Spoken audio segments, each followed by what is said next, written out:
Ladies and gentlemen, it is my honor to present to you Major General Retired Maggie Woodward.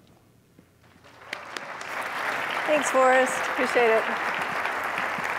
Did you catch that hand touching there? I got that serotonin there for you. Well, good morning, General Johnson, distinguished guests, and fellow NCLS speakers, faculty, and particularly cadets of the United States Air Force Academy and ROTC. Thank you for the opportunity to speak today to you about operational leadership. This is the 23rd time that NCLS has brought together people from around the world to focus on character and leadership development, and I'm extremely humbled to be part of it, so thank you very much for the opportunity.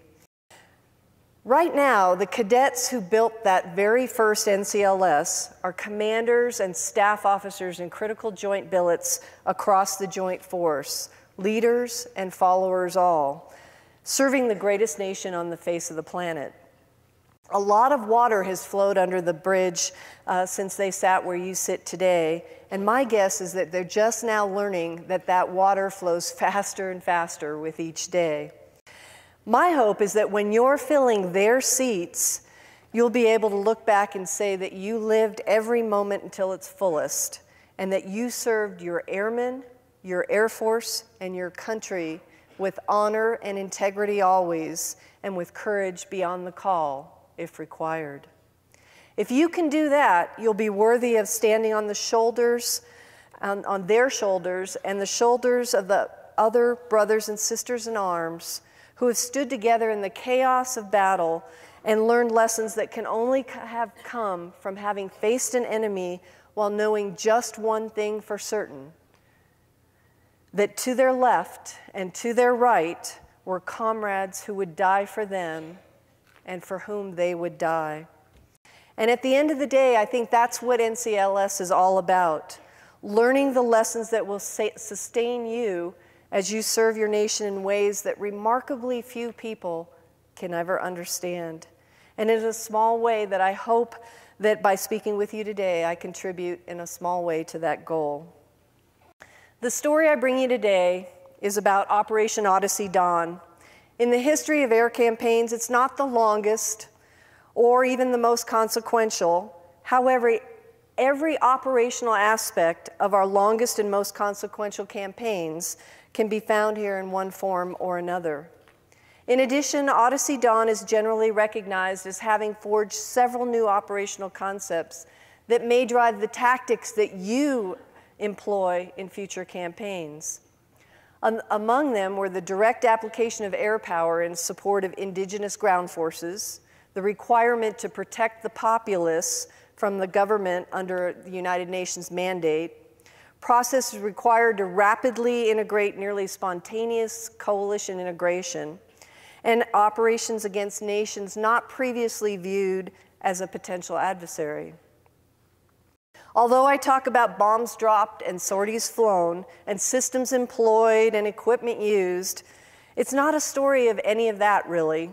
It's a story about superbly trained, highly skilled, and courageous airmen who met every challenge they were given.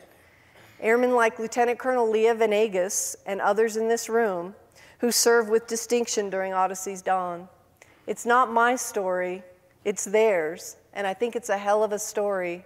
I will always remember it, and I hope you do too. Their story begins on the 18th of December, 2010, when political protests began in Tunisia that led to one of the most rapidly developing movements towards regional democracy in history. Dubbed the Arab Spring, courageous citizens challenged established autocracies across North Africa and the Middle East. And over the next 6 weeks, we monitored the unfolding situation and primarily prepared to support the State Department with non-combatant evacuations and humanitarian assistance. On February 15th, armed protests spread to eastern Libya, and 3 days later, protesters known as the opposition took control of the eastern city of Benghazi. And even as the opposition gained momentum, Colonel Gaddafi and his regime continued to brutally fight to maintain control of the country. On February 21st, our State Department ordered the evacuation of American citizens. 2 days later, international concern grew after news reports of hundreds of protesters killed by Libyan airstrikes in Tripoli, and when Gaddafi ordered his army to hunt down and execute protesters door by door following heavy fighting in Benghazi.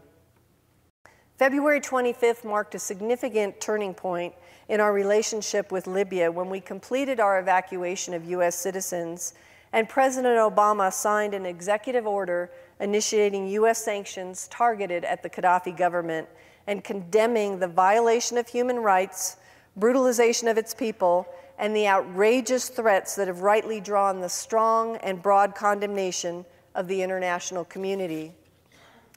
On the 26th of February, the United Nations adopted Resolution 1970, which, among other things, demanded an end to the violence in Libya, referred Libyan acts of aggression to the International Criminal Court, and called on all states to provide humanitarian assistance to the Libyan people.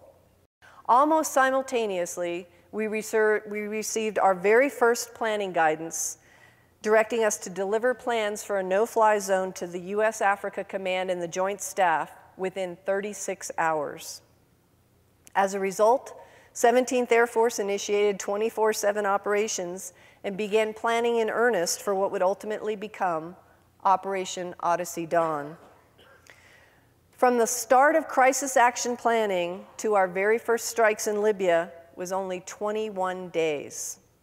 Further complicating that brief planning timeline was the fact that Libya had not been viewed as a potential adversary by most defense and intelligence agencies for decades, making operational data and intelligence one of the earliest and most critical limiting factors.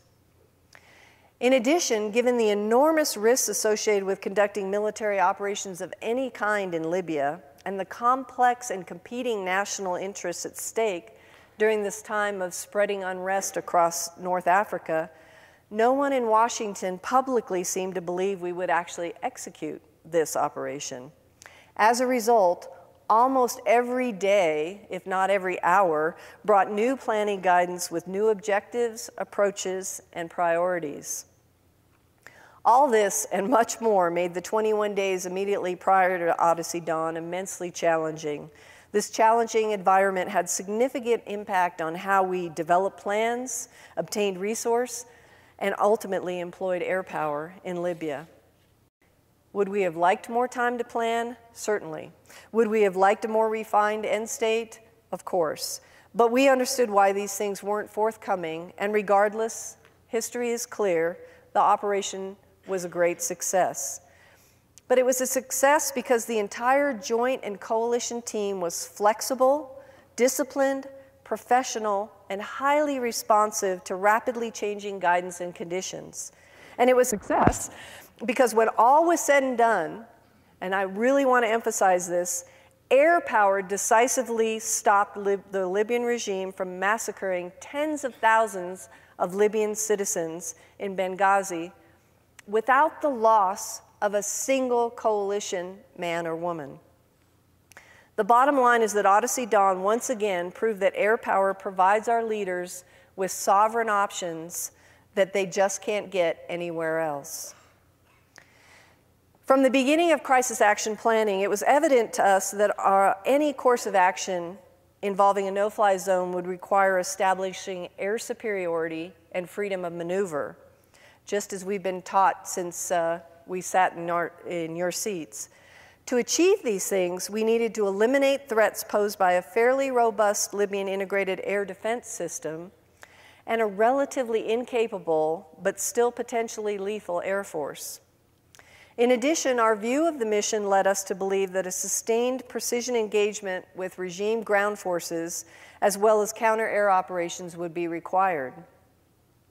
After all, just as since every combat operation since Martins, Spads, and Fokkers were first employed over the skies of Europe, our ability to dominate Libyan ground, sea, and air battle was a fundamental part of our strategic plan.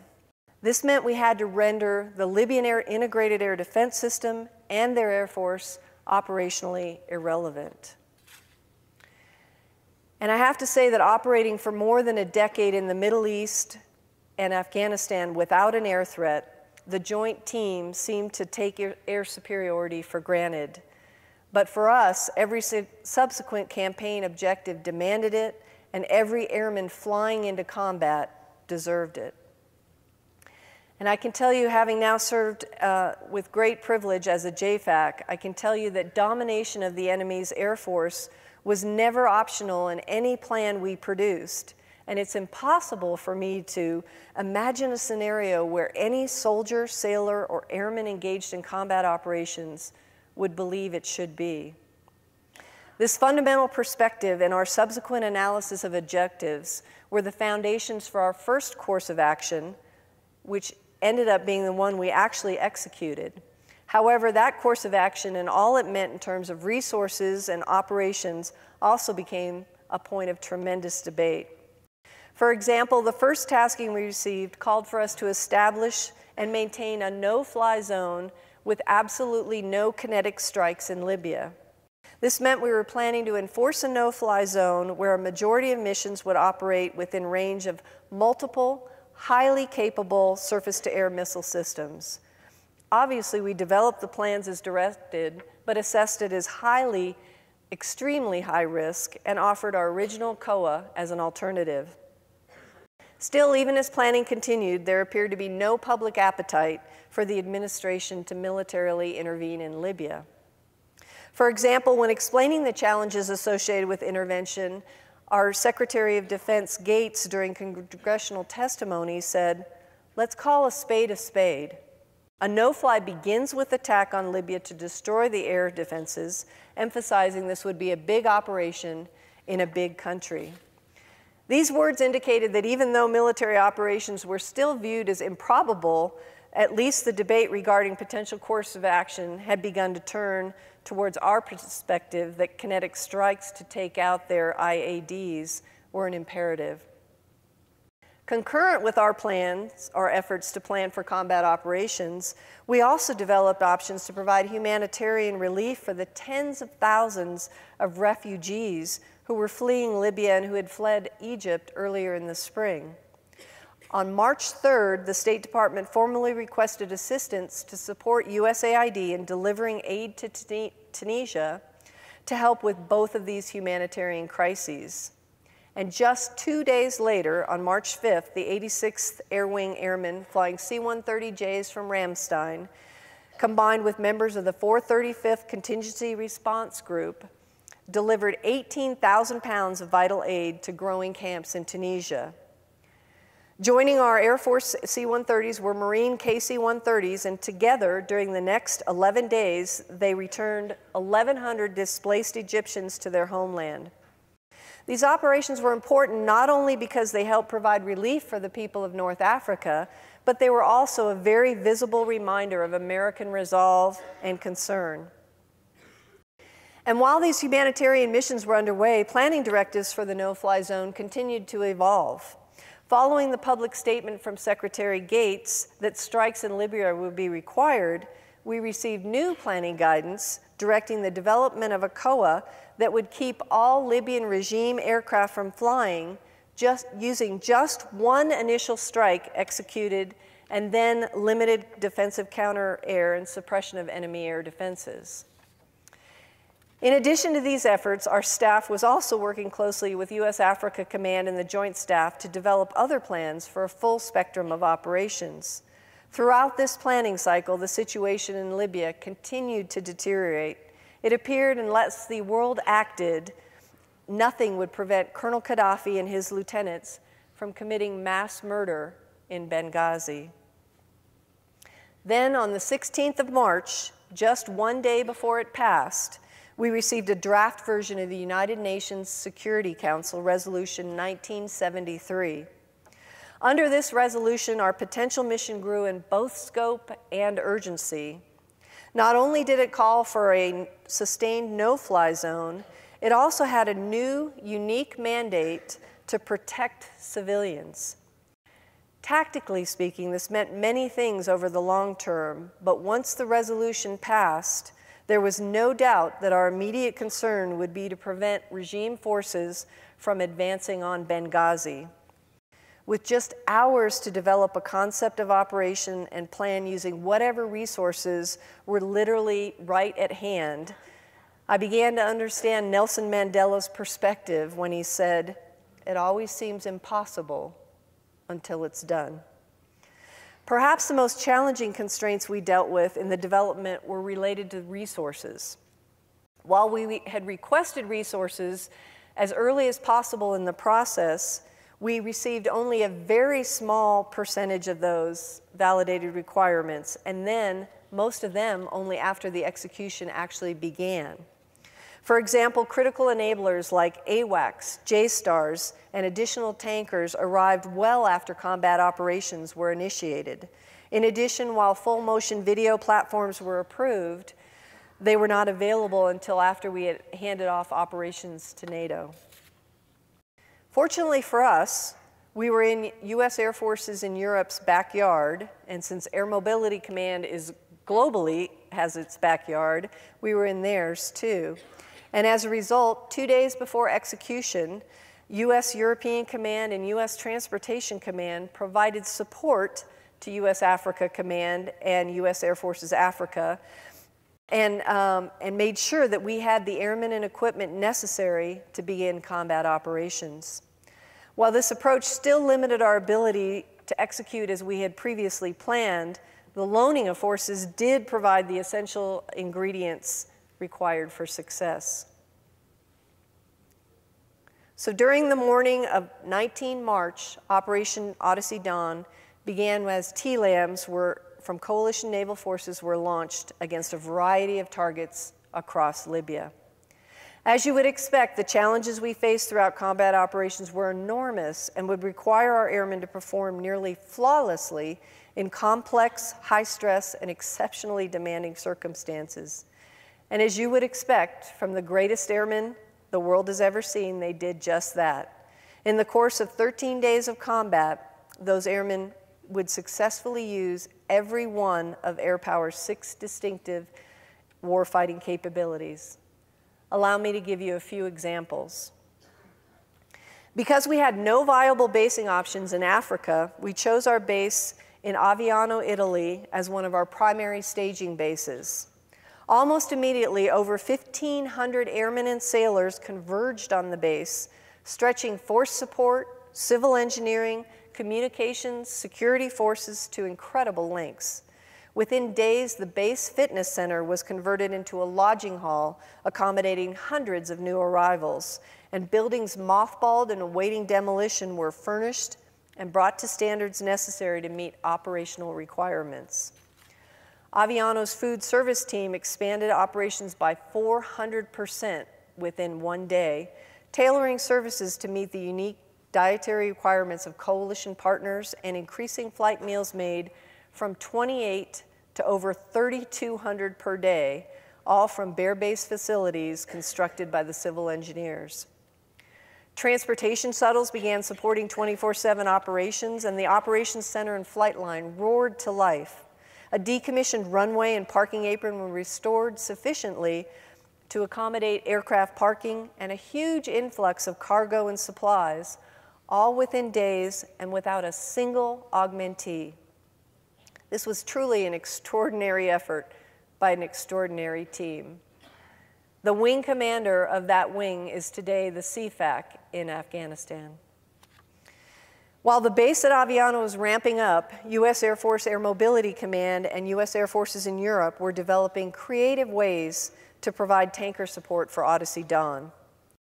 To give you an idea of the distances that we were dealing with, flying a sortie against targets in Libya would be the equivalent of flying an F-16 mission from Ellsworth, South Dakota, to fly close air support missions over Del Rio, Texas, supported by tankers launching out of Seattle, Washington.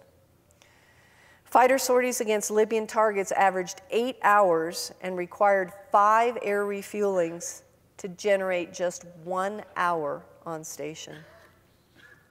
Although we asked for tankers in our initial request for forces, they were not yet approved. And as a result, U.S. Air Forces in Europe loaned us additional theater forces, and Transportation Command stepped up by holding tankers in Europe that were scheduled to transition to the United States, and established a tanker bridge for logistics support and global strike missions.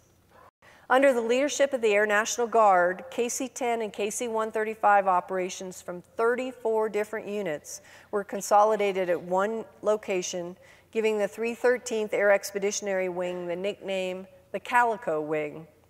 And more than 50 Calico crews rapidly coalesced into one incredible team, flying day and night, flawlessly supporting ODYSSEY Dawn. This was an operation of thinkers and doers, with each airman displaying great professionalism and flexibility on every sortie.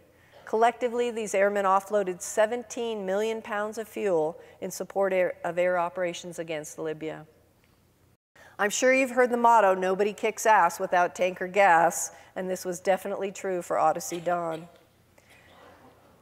And since minimizing collateral damage was a primary objective with our mandate to protect the populace, precision targeting was absolutely critical.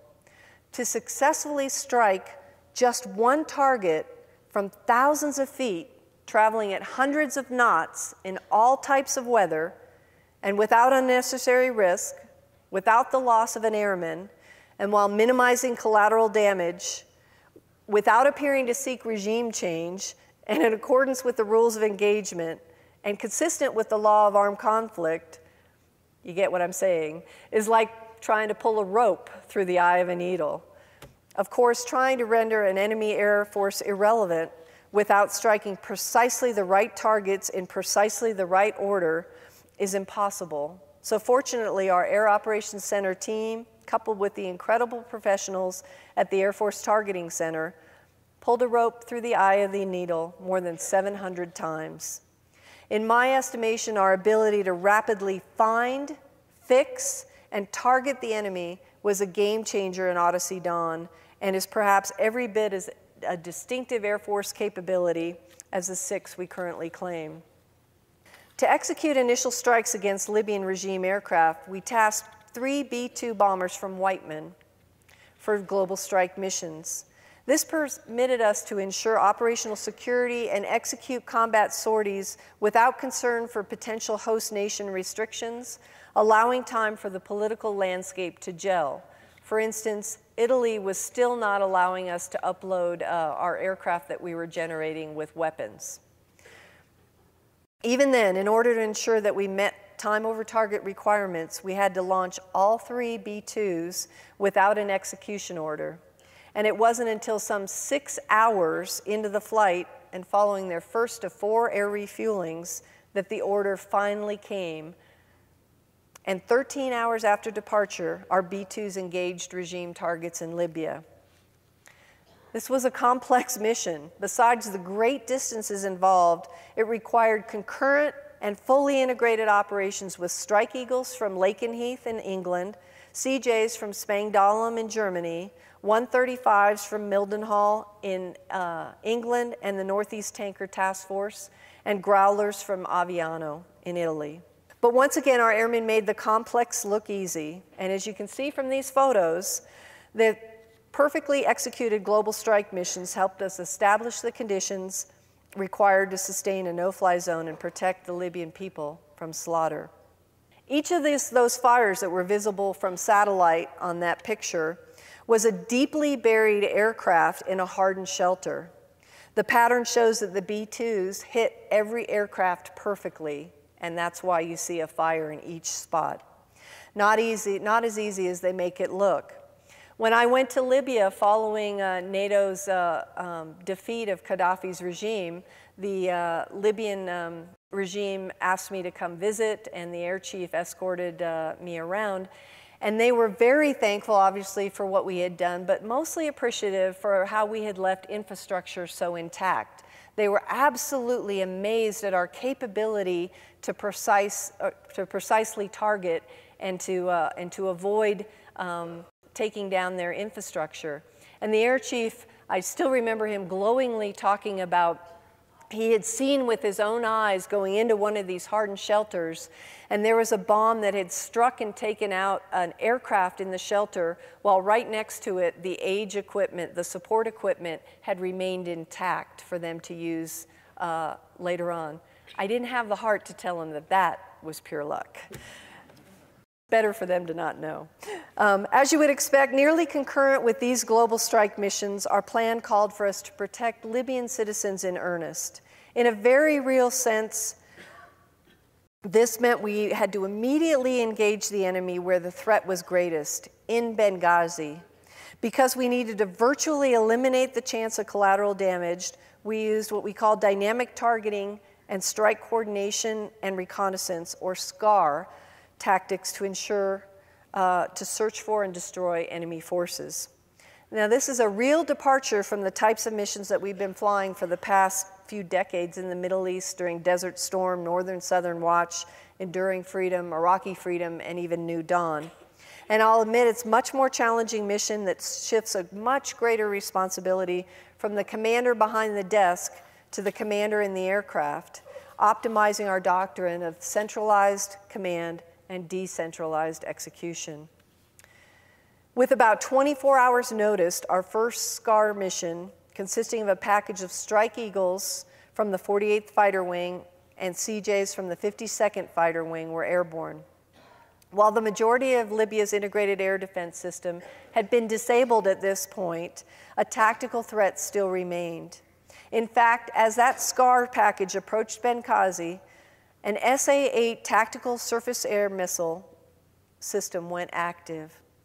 Of course, as soon as that system went active, so did our CJs, and as you can see from this video, things did not go well for that SAM. In addition, the location of that burning SAM provided a superb mark for our sniper pods, helping our Strike Eagles locate and slam Gaddafi's elite 32nd Brigade with over 12,000 pounds of munitions.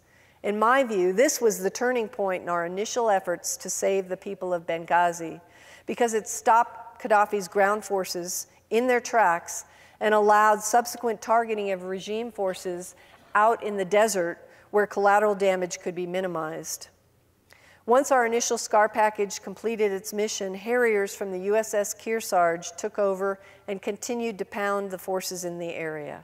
She's on the road outside Benghazi with a convoy that was just hit. Oh, well, what can you tell us? Well, Richard, according to eyewitnesses, this convoy was hit by fighter jets at around 5:30, 6 o'clock in the morning. The vehicles, the debris is strewn over an area that stretches for kilometers. This is a convoy of Gaddafi's military that eyewitnesses are saying was trying to make yet another advance onto Benghazi. They have one message, and that is thank you. And they want the world to know that this strike by those foreign fighter jets has been right on target. They want to make that very clear because they know that Gaddafi's propaganda machine has been saying that Western powers have been hitting civilian locations, have been causing civilian casualties. They want people to know that this was a strike right on a military convoy. Of those military strikes, and now what you're seeing with this attacked convoy. So one assumes that the attack on Benghazi has at least been halted for the time being. Exactly, Richard. That is exactly what has taken place. And many people will say to you that if these foreign fighter jets weren't in the air, if these strikes hadn't been happening, there would be a battle raging for Benghazi once again. Well, the execution of dynamic targeting required a clear operational picture, uninterrupted communications, and responsive and flexible command and control. These key enablers were provided principally by AWACS and JSTARS once they arrived on station, which contributed the common operating picture that extended from our AOC to our tactical aircraft. Their job was to orient shooters, pair shooters with targets, solve battle space problems, speed accurate decision-making, and bring order to what could easily become chaos, and they did precisely that. For example, toward the end of Odyssey Dawn, we received reliable intelligence that regime forces were massing and moving north towards the opposition-held town of Brega. Our AOC's senior offensive duty officer coordinated with JSTARS and confirmed the enemy was preparing for offensive action. As a result, we drafted a 10-line tasking order and passed it to the JSTARS for execution. A two-ship of Strike Eagles was patrolling near Brega. They responded, struck the convoy, destroying between 20 and 25 vehicles, multiple artillery and AAA pieces, and killing numerous enemy forces. The total time between receipt of that intelligence inside the AOC and completion of that strike was only 22 minutes. Of course, not everything went as planned. On the night of Monday, 21 March, while engaging a surface-to-air missile strike site, one of our Strike Eagles crashed. With 2 airmen down behind enemy lines, the next several hours were probably the most stressful of any during Odyssey Dawn, to put it mildly. While Vipers, Harriers, and additional Strike Eagles circled the crash site, we established radio contact with the pilot and searched for the weapons systems officer. Using techniques learned years before in survival training and continuously upgraded since, the pilot managed to successfully evade enemy soldiers on foot and in vehicles for more than an hour. At times, they were so close that we could hear their voices and their dogs barking in the background of his communications.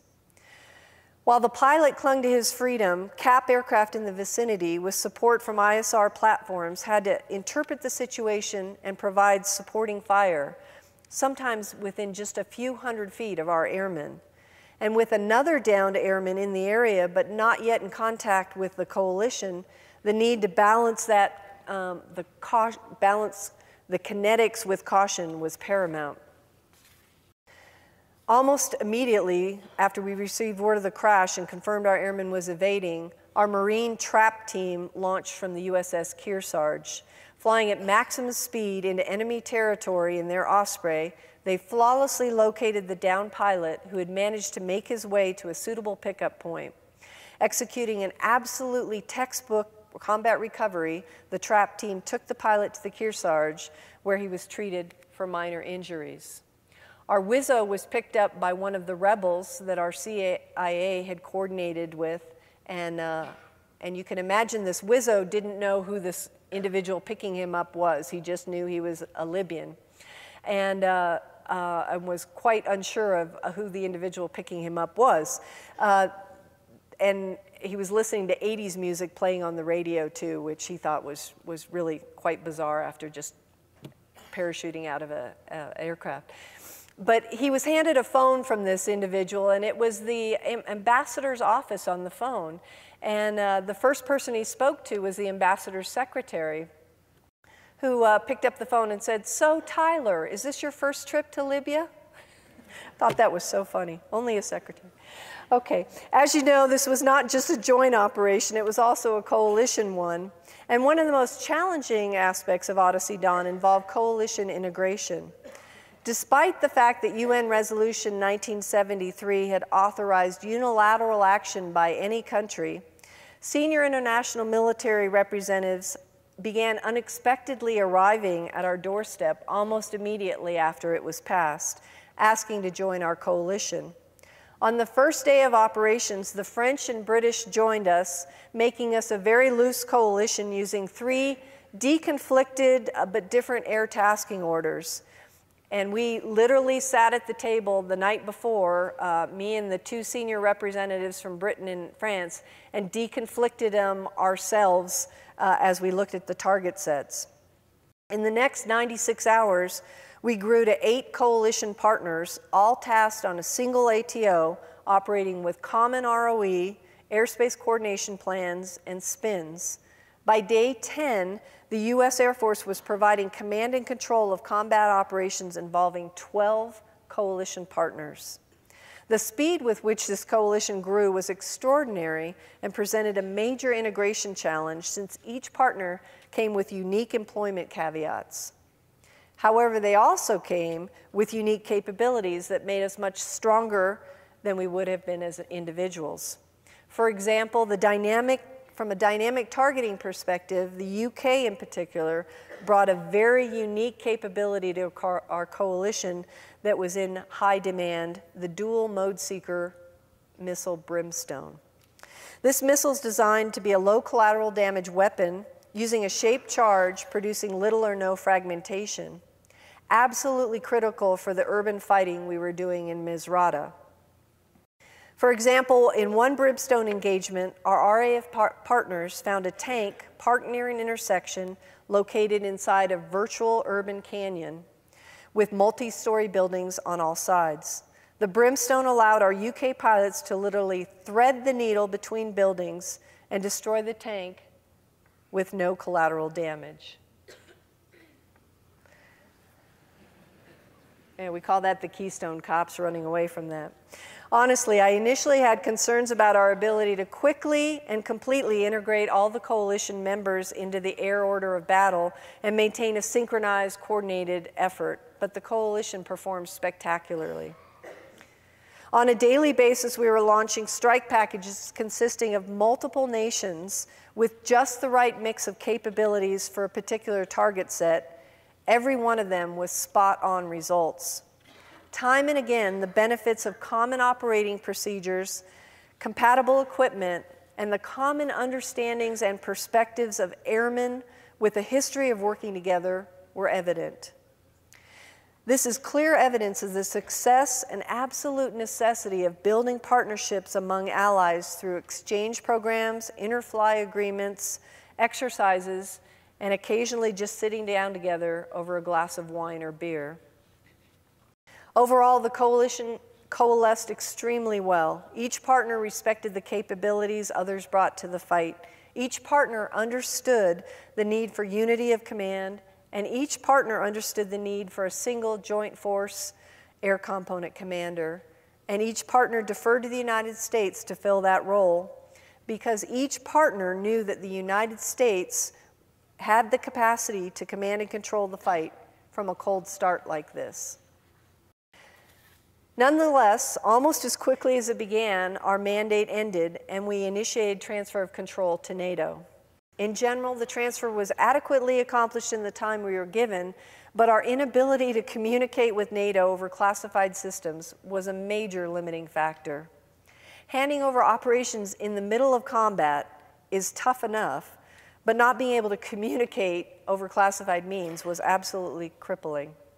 The seamless transfer of the operational command and control was one of the most serious elements for our coalition partners. Although initially there was a myriad of command and control concerns, most notable was a lack of common US-NATO secure data capability.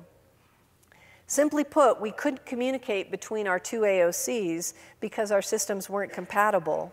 In fact, I had to speak to the NATO JFAC, General Jodis, in the clear many times for several days before our expert communications guys were able to find a way to bridge that gap. I must admit that during this time, during the waning hours of Odyssey Dawn, it was impossible to avoid reflecting on what our team had accomplished. Collectively, in just 13 days, we flew well over 2,000 missions, launched more than 200 TLAMs, released thousands of pounds of munitions, saved thousands of Libyan civilians from massacre, eliminated the Libyan Air Force as a threat, and met every other objective we were given, all without a single coalition loss. Collectively, this coalition was a success because it was composed of professional airmen from the world's greatest air forces. I obviously don't know what the future holds, but the success of Odyssey Dawn may make the merging of air power with indigenous ground forces even more common in the future. This approach may help minimize risk and cost in many cases, but in my view, should never be considered a legitimate substitute for a truly integrated joint force. Instead, the template from Odyssey Dawn should inform doctrine and stand ready to serve as a basis for future combat operations where conditions warrant. In the meantime, let there be no doubt that the single most important lesson from Odyssey Dawn is that well-trained and professional coalition airmen are the single most important element in a successful air campaign. Despite near exhaustion, these airmen met the demands and challenges of our mission whenever and wherever called. And as the President said when he addressed the nation, I want to begin by paying tribute to our men and women in uniform who once again have acted with courage, professionalism, and patriotism. They have moved with incredible speed and strength. In my view, these and many other attributes define the airmen who fought during Odyssey Dawn. I honestly don't know if there's a hero among them, but I do know that taken collectively, their efforts were heroic. They saved countless lives, they made America justifiably proud, and in so doing, they changed the course of history.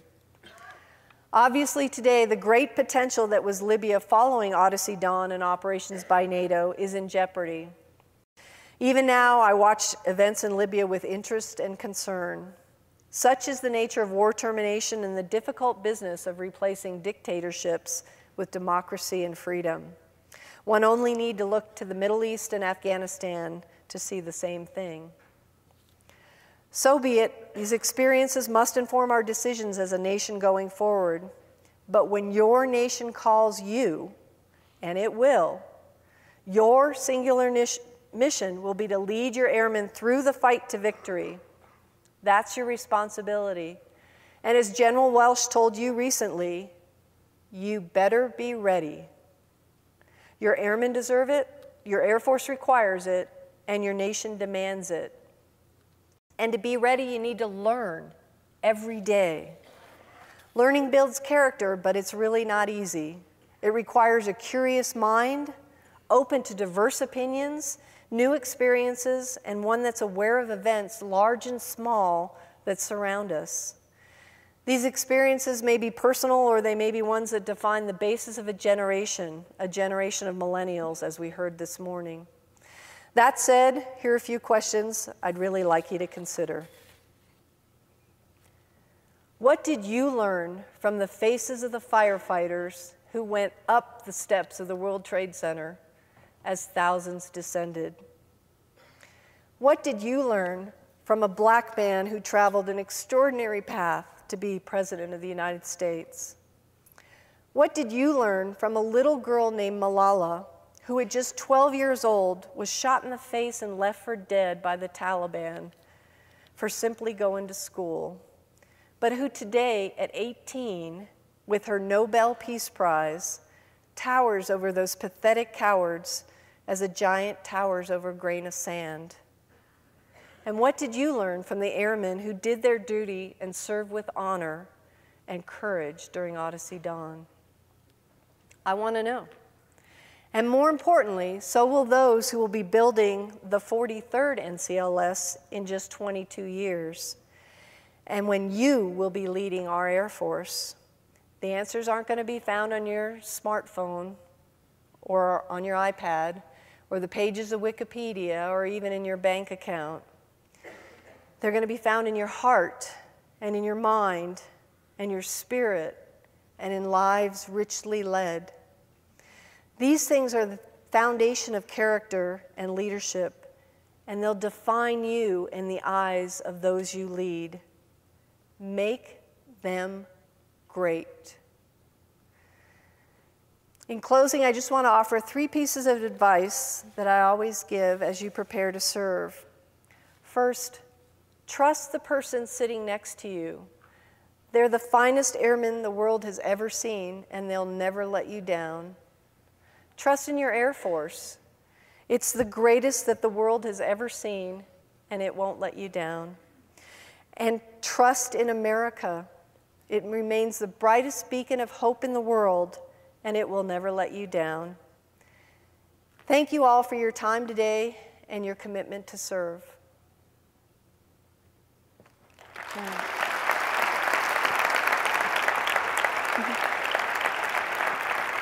Do you want to answer some questions? Thank you, General Woodward, for your speech. I'd now like to open the floor up to questions. So I'm guessing your serotonin levels are pretty low right now, right? After sitting, listening for a while. Morning. In April of next year, and I hope to fly the AC-130 aircraft. And I was wondering, throughout your presentation, I didn't see a lot of application of closed air support aircraft, such as the AC-130. Could you explain maybe why that was? Sure, sure. And that's a really great question. And I actually had a senator breathing down my neck saying, you know, you will apply the A-10 and the AC-130, which was surprising to me to have that external influence. We were operating, even though we had taken out the integrated air defense system, the strategic integrated air defense of Libya really quickly, they had the proliferation of man pads was just immense, and they had very sophisticated man pads, which makes it very challenging for aircraft like the AC-130 to operate in. The AC-130 is a phenomenal aircraft, and I've worked with it from my earliest days when I did Operation Just Cause in Panama, and it is an absolutely essential tool for anyone to use, and I would have loved to have been able to use it to great effect, especially in Misrata. But it's also a very relatively vulnerable platform. And my big emphasis was, if I put an AC-130 up there, make it vulnerable, and have it shot down by a surface-to-air missile, lose 14 crew members, that will have a obviously significant impact on what we do. And I evaluated the risk as being too high.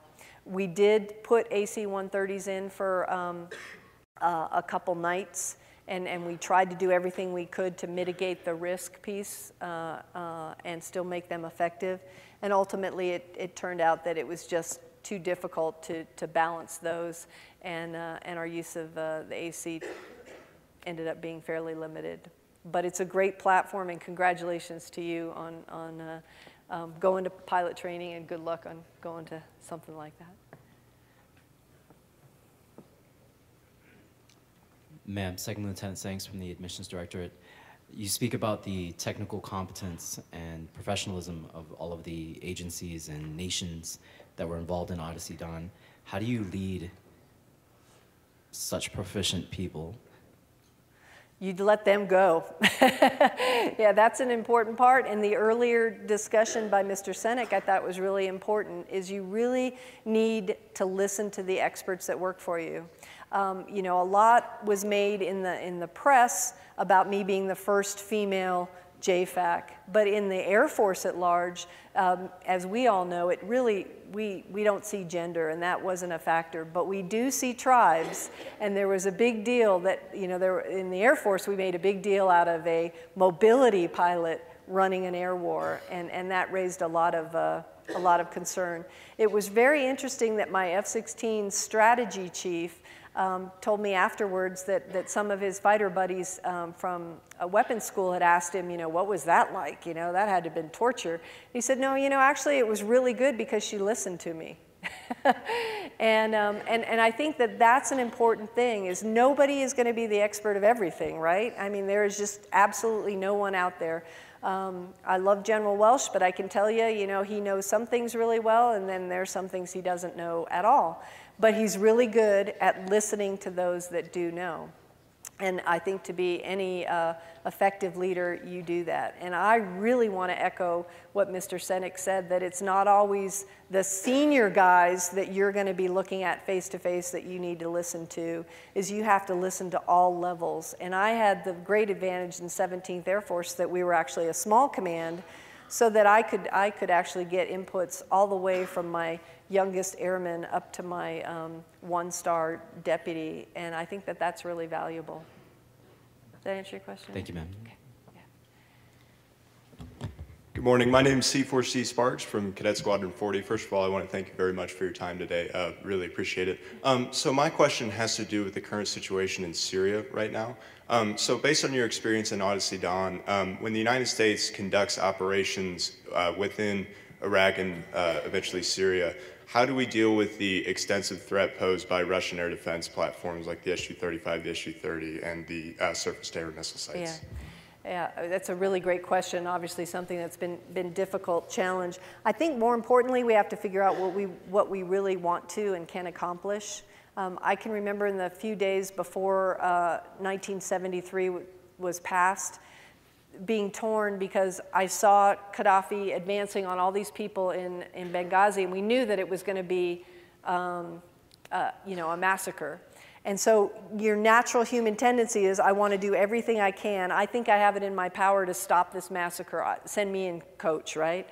But then there was also this other part of me that said, what kind of precedent are we setting by intervening in a civil war? And it was really very difficult for me to reconcile those. But, you know, thankfully I don't have to do that. I just have to follow orders as long as I feel that they're lawful and ethical. So I think that we have to be very, very careful about that, because the end state is the real key thing.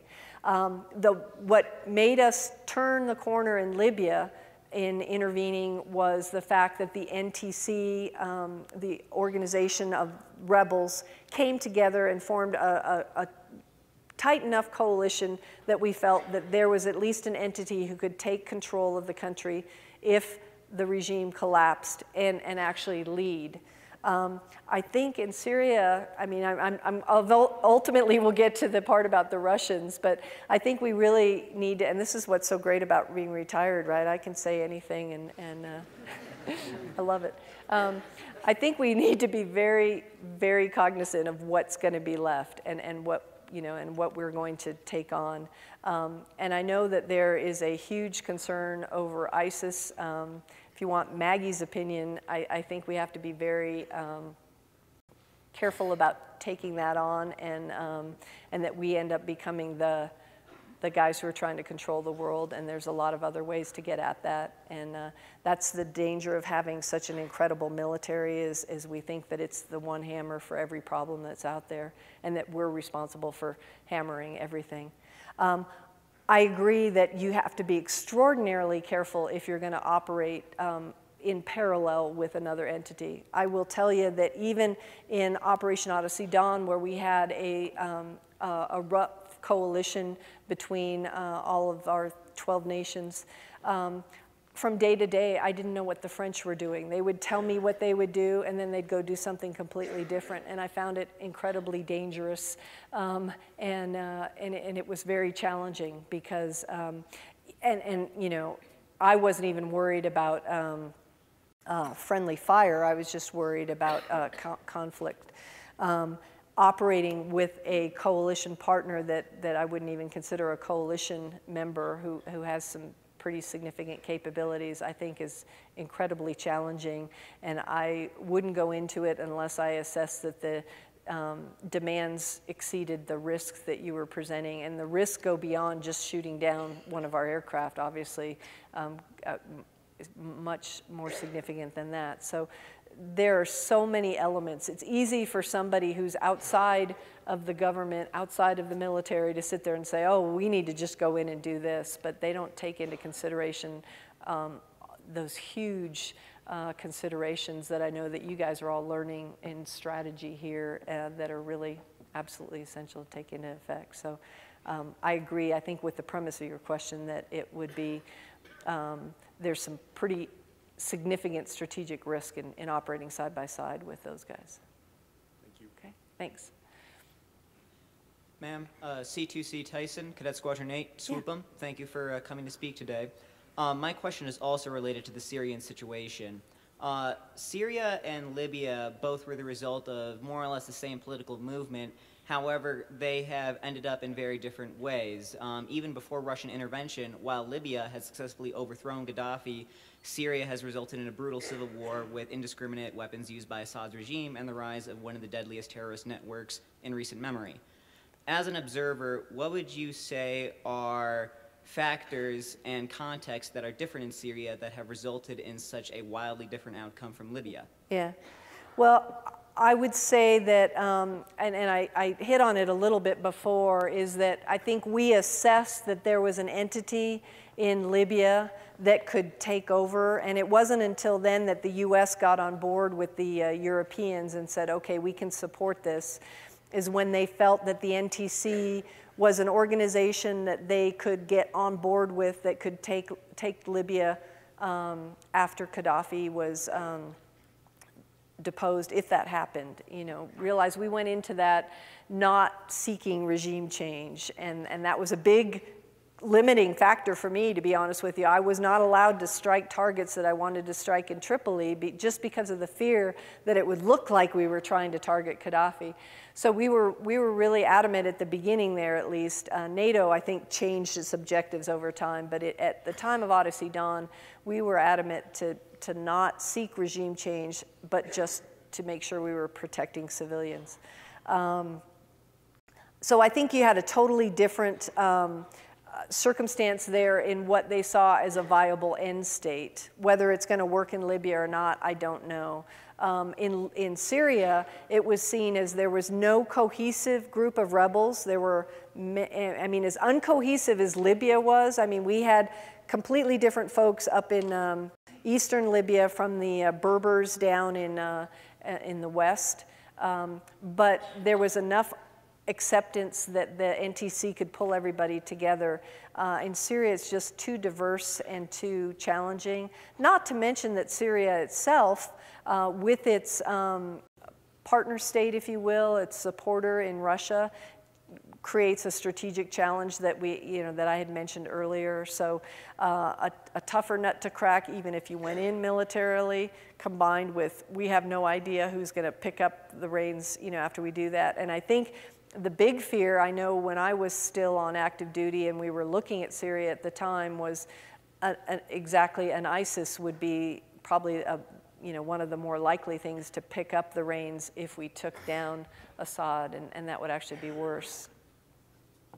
So the unintended consequences are something that we really, I think, don't necessarily always do a good job of looking at. And if there's one benefit from Iraq, I think that brings that a little bit more to the fore. Thank you, ma'am. Okay, thanks. Morning, General Woodward, C2C Lawton Huffman from CS07. As you reflect on the aftermath of Odyssey Dawn, and as you mentioned, it hovers on the edge of a failed state, what strategic lessons do you take for future responsibility to protect missions in protecting the people not only from a dictatorship, but from the power vacuum that we leave behind? Yeah, that's a great question. I wrote a paper when I was in Air Command and Staff College about war termination and how we, that's the one thing that we really don't know how to do, and we really should focus our attention on it. And we're about to present a paper on the Future of War Center in the next couple weeks on that as well. And that's the problem, is we're phenomenal.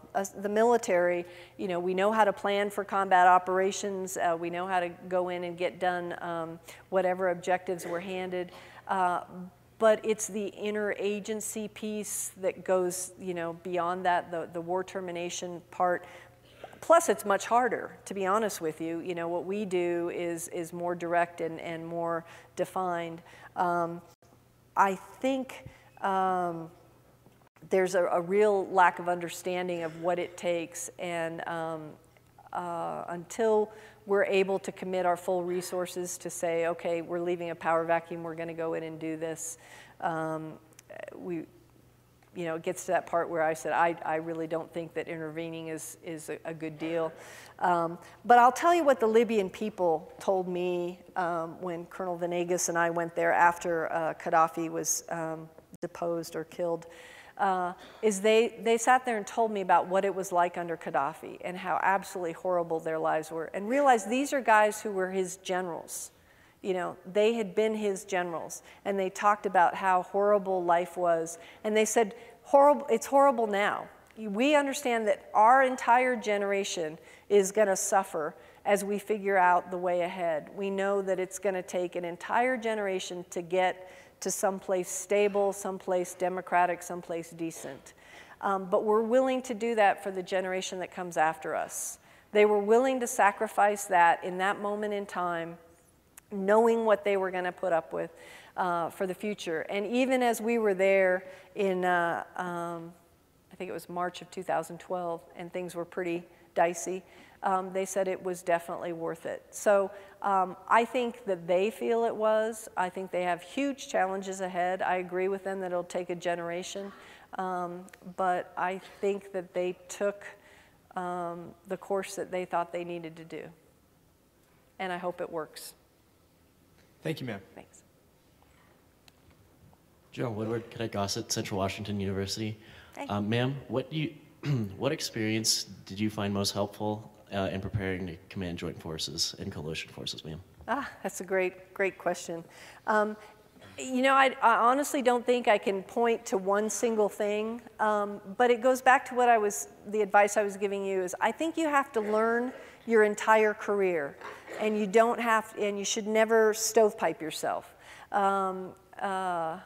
I don't know if General Johnson's still here or not, but she and I were just talking about how one of the most important things that we think that came out of ODYSSEY Dawn is to show people that, you know, you shouldn't think that because you're going in this path that you're only going to have this little small stovepipe that you're going to be stuck in for your entire career. I think if I had believed as a mobility officer that I would never be a JFAC and I would never have to execute something like this and hadn't gone through the training, then I don't think I would have been able to do it, if that makes sense. But you have to take in everything that's out there. You have to be ready to learn every single day, whether you believe it's going to apply to you or not, or whether or not you believe that you're going to use those skills.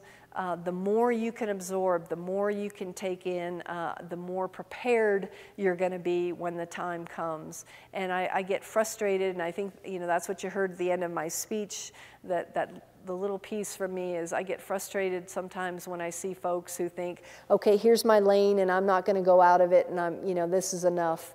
And you're never going to be what the Air Force and your nation needs if you think along those lines. So I can't give you one single thing, but I can tell you that every piece of my career helped me when it came time.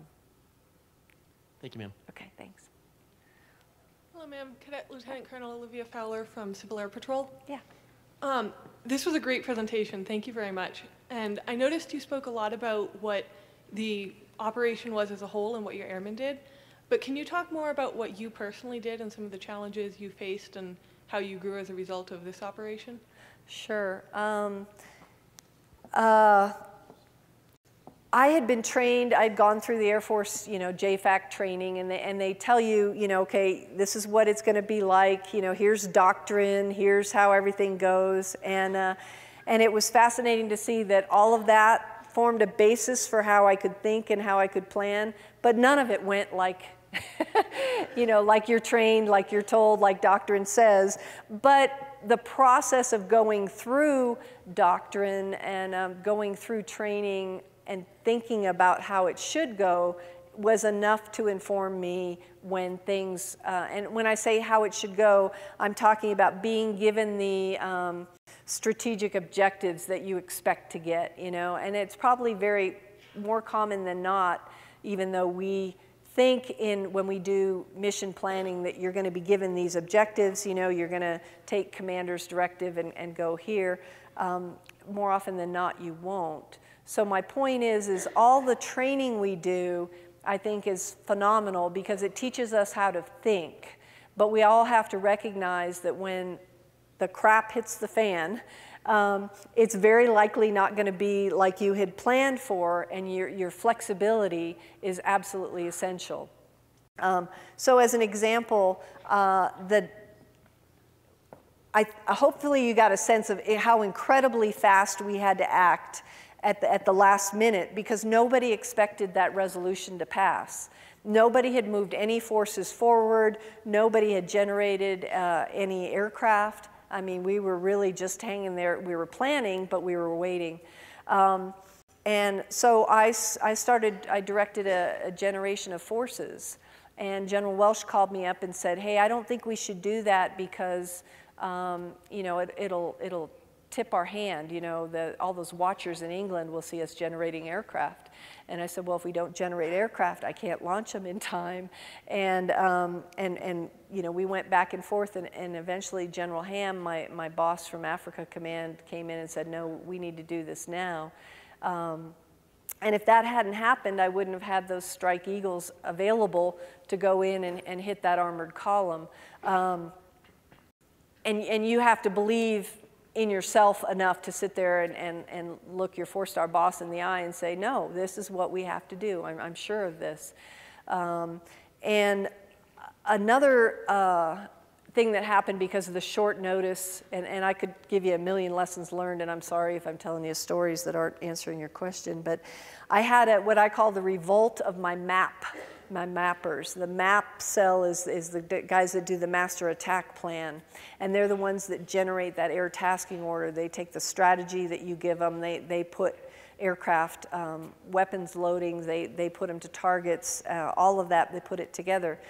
And those guys actually had a rebellion, if you will, the night before, and I had my two 06 AOC directors come to me and say, hey, these guys think that we're executing this too fast. They can't do it. It takes 48 hours to do an ATO.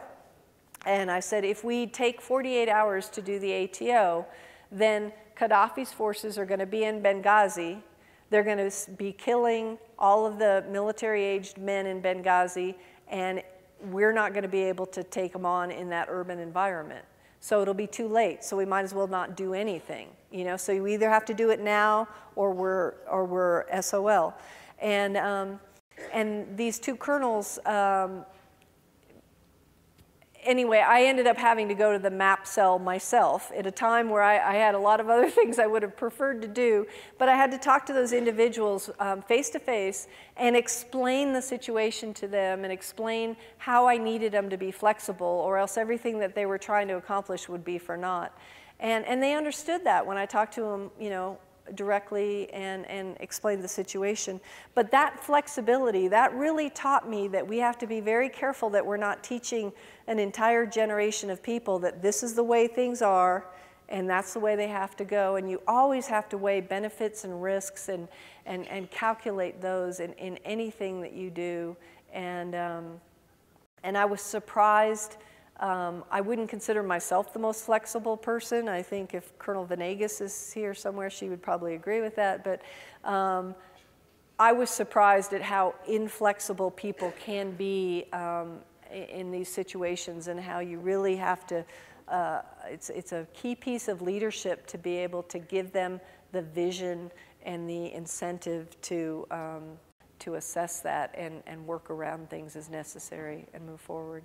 I was really, really surprised at the coalition integration piece. I mean, literally, and that was one of my faults, you know, I think in a big way, is I had never envisioned doing anything with a coalition. We had done all our planning as unilateral, you know, solely as that. So the night before, when I got a phone call that said, hey, this British two-star is coming, he's going to land at Ramstein, can you pick him up? He needs to talk to you. And then another call with the French two-star. And we're sitting around the table literally the night before we're about to launch operations, sitting there with our target list in front of us, and I'm taking the 48 targets that the British have already come up with, looking at each of them and weighing them against my target list, and in, you know, on the cuff basically say, okay, here's what we're going to do. I'm going to launch the TLAMs here, I'm going to launch the B-2s and these targets here, then we can bring in the Brits, the Tornados with their shadows here, and then the, you know, French doing this.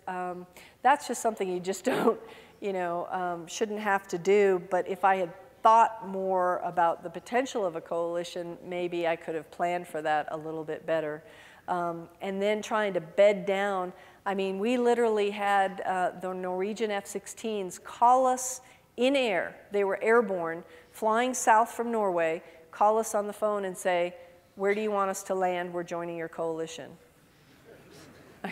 That's not something I thought I'd ever expect to have to do. So, and then they show up with a letter from their Secretary of Defense giving me by name all of their F-16s OPCON, which was interesting. You know, the Norwegians did that, but the USAFE kept their OPCON. They only gave me TACON, but is that, I mean, I could go on forever, and I know you guys are like, oh, please let us go. This is torture. But there are just so many challenges there that you can't even imagine. But what it comes down to, and what I hope my speech conveyed, is that no matter who's sitting at the head of the table, we have such incredibly skilled professional airmen that they make it work. And that is the key to the success of our Air Force.